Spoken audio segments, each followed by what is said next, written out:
Sonapur looks like the perfect peaceful village. But for Madhav, these sunlit dirt roads are a daily grind. He pushes a heavy wooden cart, loaded with the exact same crop he harvests every single day, raw green cabbage. His neighbors are completely exhausted by this menu. He has hauled the identical vegetable to the village square so many times that no one is willing to buy it, even at a massive discount. This flowchart illustrates exactly what happens when you sell an undifferentiated crop. By bringing raw cabbage into a saturated market full of identical cabbage, Madhav is caught in the raw commodity trap. His pricing power drops straight towards zero. The stakes here are brutal. Cabbage is highly perishable. If this inventory sits out in the sun and rots, his family literally will not have the cash to light their cooking stove tomorrow. Growing a slightly crisper or larger cabbage will not save him. To survive, Madhav needs to completely abandon this market dynamic and find a new way to sell his harvest. The solution arrives through a casual conversation. A friend mentions a popular urban street food, steamed dumplings or momos, and Madhav realizes he can chop up his unsold inventory and use it as a filling. This visual equation breaks down the economics of value addition.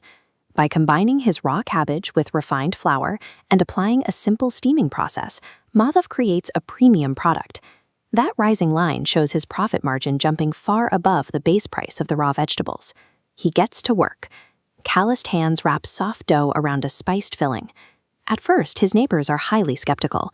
The village palate is built on heavy, deep-fried foods, and these pale, steamed dumplings look completely alien to them. But the product actually solves a hidden local need.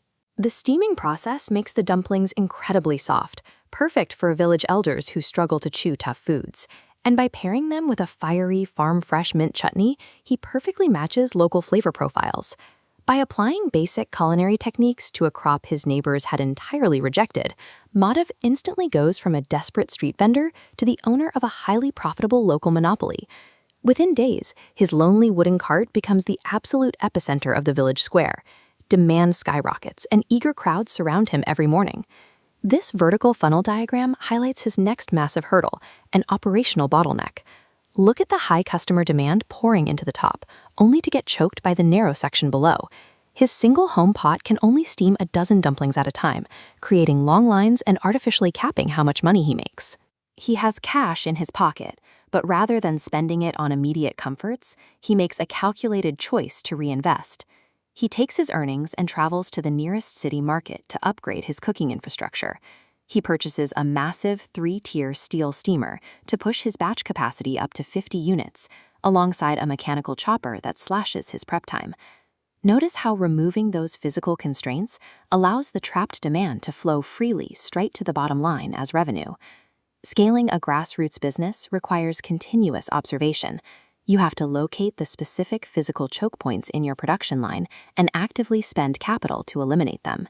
His ultimate test arrives when the village is visited by high-ranking government officials from the city. Madhav is asked to cater the event, setting up a high-stakes scenario where he must prove his rural operation can meet urban standards. The officials are completely surprised. They expect basic street food, but they find strict hygiene standards, delicate flavors, and a smart integration of farm-fresh local mint that rivals anything they eat in the city. Impressed, they offer him financial backing to move his entire operation to a massive urban market. It is the classic temptation facing successful rural workers: pack up and chase the city money. He turns them down.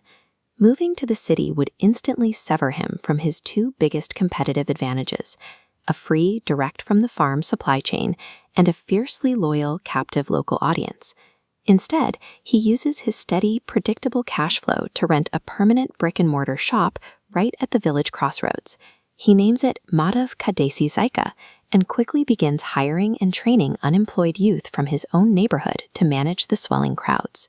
Real economic empowerment does not dictate that every capable worker must abandon their hometown. By looking at a local resource through an innovative lens, it is entirely possible to build lasting wealth that stays put, uplifting an entire community from within.